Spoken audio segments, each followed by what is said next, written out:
Welcome everyone back to our channel. Today's story is going to be different from the last few.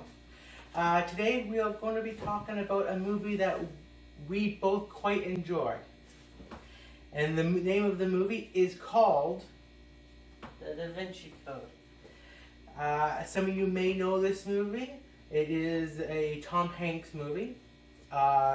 Is a kind of a controversial movie in some ways. It's about religion, so some of those movies can be quite...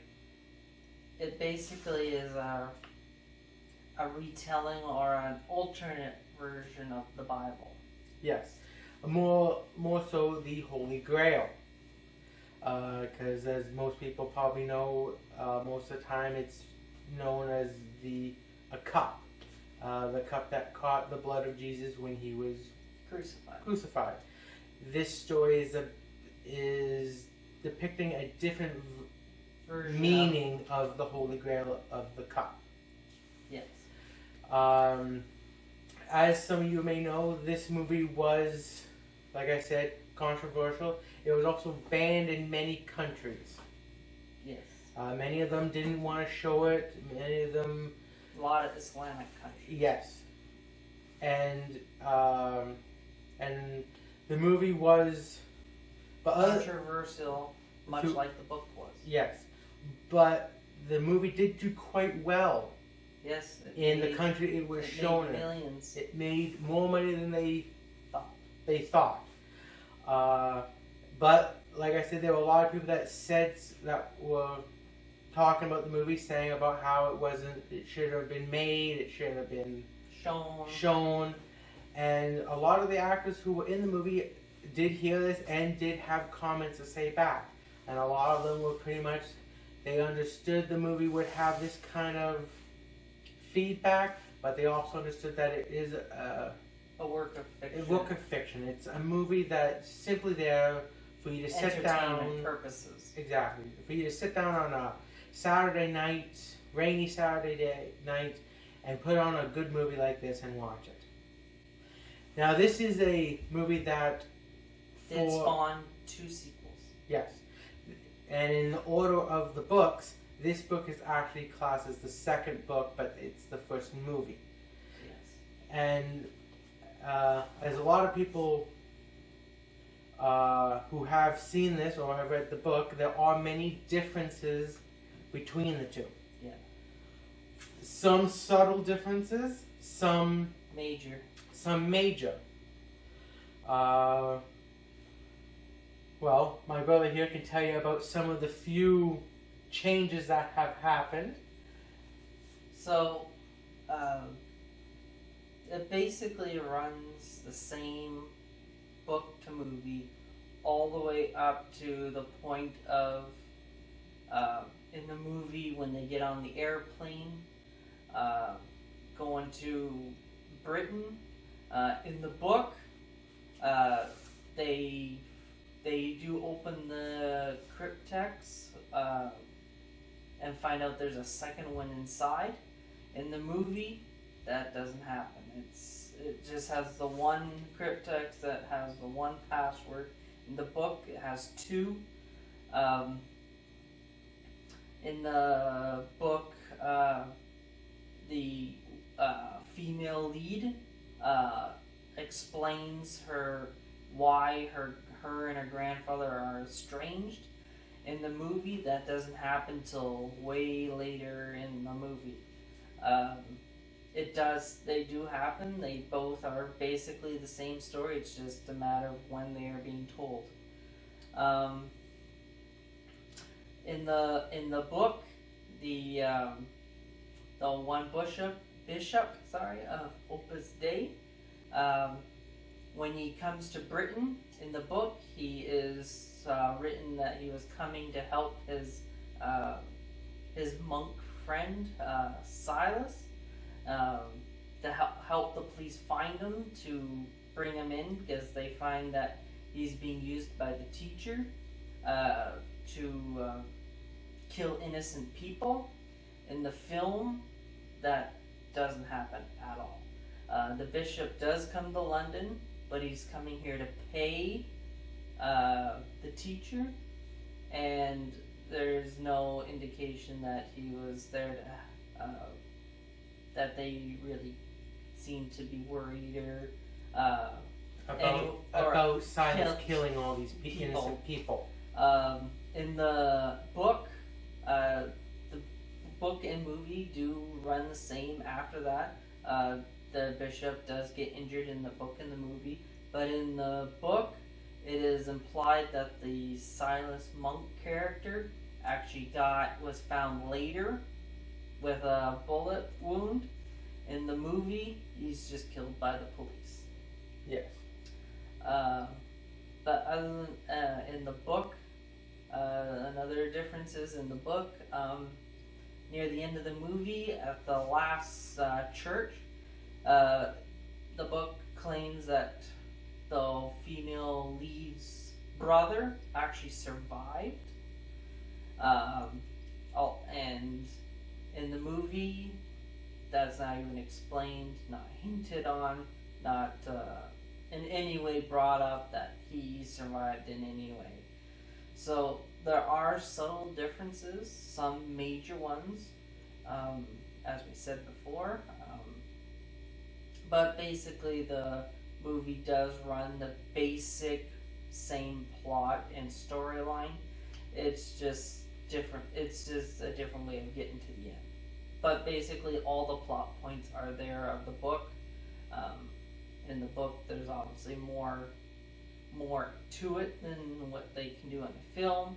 But obviously a film, you're not going to be sitting there for 4 or 5 hours if they did the book exactly as it was. That is true. And with this movie, at least for us two, this is not a normal movie we watch. This is one of those movies that really makes you kind of sit back and kind of look at yourself and really makes you think. I find. I do find this a movie that really makes me sit back and think about, everything when it comes to the Bible and all that. It's a very good movie. I do recommend it for anyone who's a Tom Hanks fan. It is a very recommended movie by us. But basically don't take it at face value. No. If you are a religious person, whether you're Catholic, Islamic, Jewish, whatever religion or God you pray to, don't take this at face value thinking that this is real, that this is in any way fact. No. There are some facts, but there's a lot of fiction built into it. You gotta remember, this is all make-believe. There are some truths in yes, it. there are some, but this is mostly just make-believe. This is just Hollywood making a movie to... A big budget movie to make a movie to make some money. Yes. Nothing more than that. Exactly. So, although there are some facts in it, there's probably 90% of it is fiction. Yeah. So, if you are religious and you do decide to watch this, we do recommend it, but just remember it's not don't take real. it too seriously. It is a very good movie. It's especially if you're not a type of person that's into a lot of action and gore. This is definitely a movie for you. Yeah. Even if you are into those types of movies, I still do recommend watching that because that's what me and Ryan are. We like the action and gory type of movies, but this is one of the few movies that we do enjoy watching, which is unusual for us. Normally these movies we look at and we watch it once and then go, okay, well that was a 2-hour waste of time. Yeah. But this is one of the few movies that, strangely, we keep coming back to. Yeah. So So they did release 2 versions of the film. They did release a regular theatrical version, and then they did release, at least through Blu-ray, they didn't release it on DVD, but they did release it on Blu-ray. This film, also a director's cut, which is about 30 minutes to 45 minutes longer than the theatrical. So their theatrical, I believe, is 2 or a little over 2 hours. The director's cut adds more scenes to it, and you're going to be in it for about 2 hours 45, almost 3 hours. So it can be a very long movie, but it's a very enjoyable movie. Yes, it is. Especially because I find when it comes to Tom Hanks, I enjoy his movies. He's a very good actor, and I think this movie is just one of the prime examples of why he's the Academy Award winner and why his movies are so good. Yes. So now, just if anyone's curious and they don't know, okay, what does the movie look like if I'm looking for it? Let me show you.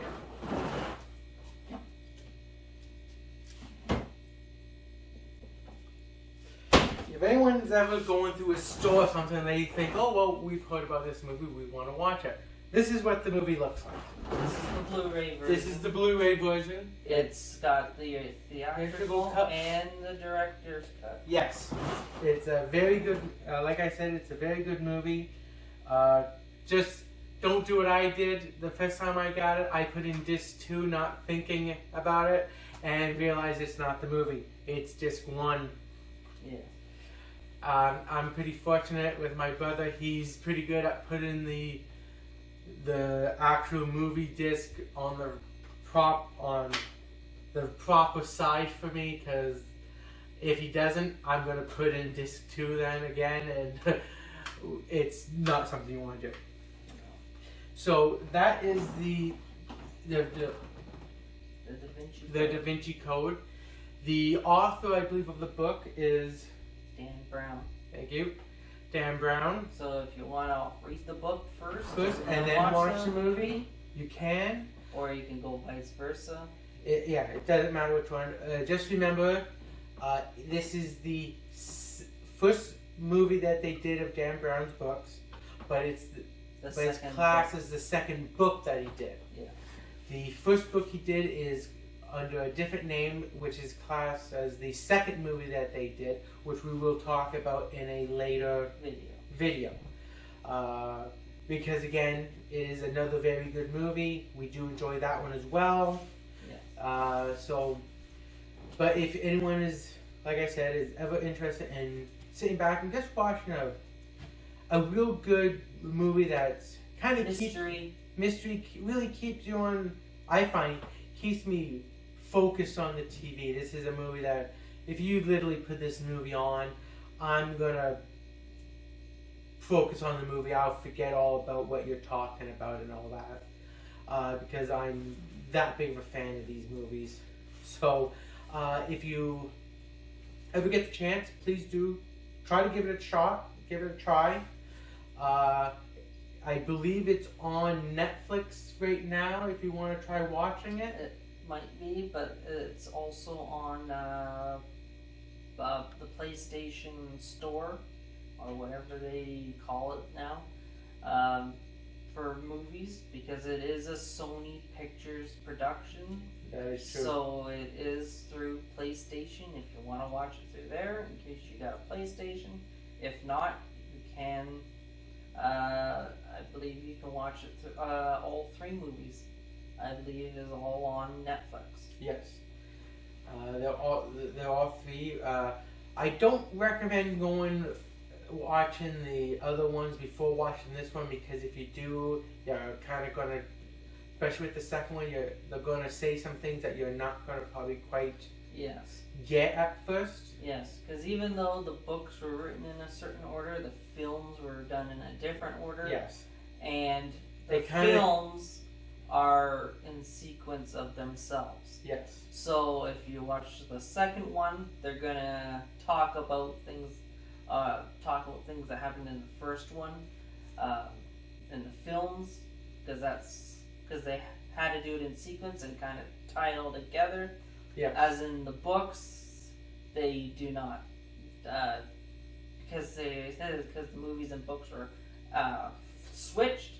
So obviously the second movie is the first book. So obviously the second book, which turned out to be the first movie, never happened in the books version. So I know it's confusing, but that's how they did it. Exactly. So I do recommend watching the Da Vinci Code first and then moving on to the next movie after that. And then the third one after that one. But I do hope that if you ever get the opportunity, please give this movie a shot. Like I said, it is a good movie. It's quite enjoyable. It has a little bit of humor in it, I find. So yeah, give this movie a shot. It's a very enjoyable movie. It's quite good. And if you're a Tom Hanks fan, you can't go wrong with it. No. So again, thank you for watching our channel. Please like and subscribe to this. And comment. If you want us to talk about any other movies. Yeah, leave in the comments any future movies you'd like us to review, or tell us what you thought of this movie. Exactly. Or this video. Oh, yes, and again, if you tell us about a movie that you want us to review, if we don't own it, we can definitely find it and we can watch it, and we will tell you what our thoughts are. So like we said, like, subscribe, comment, and we hope to hear back from you guys on our next video. Thank you very much. Thank you, and have a great day.